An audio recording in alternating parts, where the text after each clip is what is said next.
So last month you announced that there has been a considerable drop-off, 25% reduction of people using QR codes in New South Wales. Where are we at now? Yeah, we're still at about the 25% reduction. We're at its peak was around 2.1 million. That was in January. It's now about 1.3.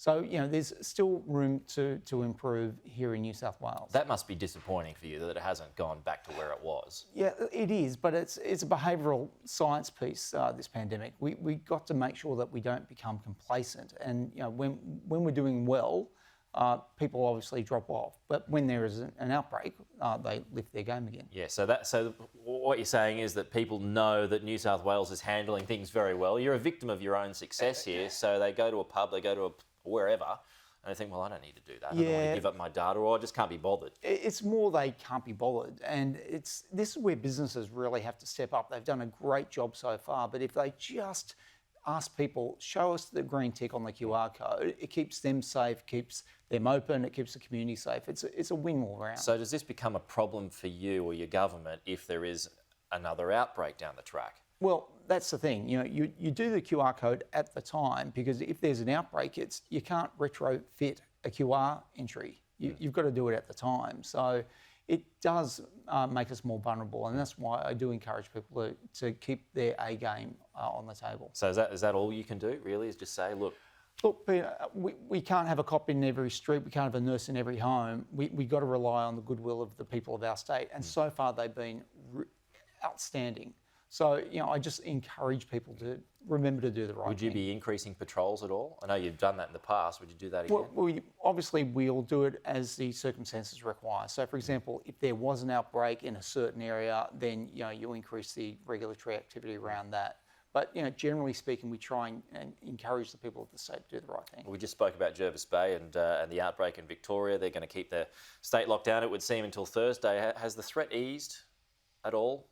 Well, I was just listening to the Premier, and as she said, it seems like they've got it under control. It hasn't ballooned out like a mushroom cloud, as you'd normally expect those trajectories with COVID. So it seems they've got it under control. But again, we are not through the pandemic. We've got to get the vaccine rolled out. And when we get to that point, I think then we can have a sigh of relief. Okay. There is a debate around quarantine facilities at the moment. Victoria is going to get its one. Brisbane or Queensland has had one knocked back so far. Dominic Perrottet put his hand up yesterday. What's your view on where it should be? Oh, well, clearly Sydney is the gateway for our country. And if you're going to have a quarantine facility, given that we've already taken the lion's share of the load, I would have thought here in New South Wales would be the place to be. And look, we're going to have variations of COVID next year and the year after and the year after. Some could be worse than the others. So, we just can't think this is going to go away. So let's invest in our future and put one here. So where would you put it? Oh, that's a matter for the experts. Yeah. But, think about where the gateway of the country is in Sydney.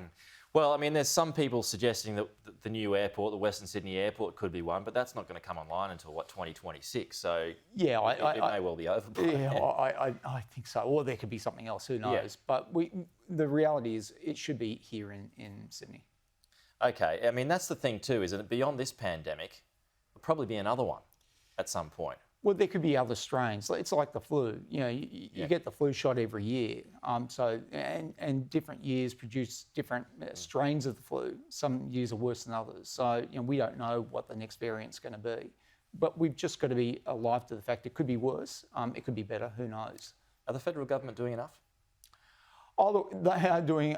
Look, on the world stage, look where we are. I think we're blessed, and I think the feds are doing a great job in the circumstances. Like, obviously, it'd be great if there was a whole lot of vaccine and we could all get the jab, but that's not the case, and we're not alone in that. Yeah, there was some reporting over the weekend that suggested, well, it's not doing enough to help New South Wales. Is that a sentiment that you would share, particularly when it comes to quarantine? Oh. Well, look, as you said, I think in New South Wales we're a victim of our success, because we've done so well, and other states have had bigger challenges. The feds have had to help them out. Okay, Victor Dominello, thanks for coming in. Most Talk to you welcome, again soon. Cheers.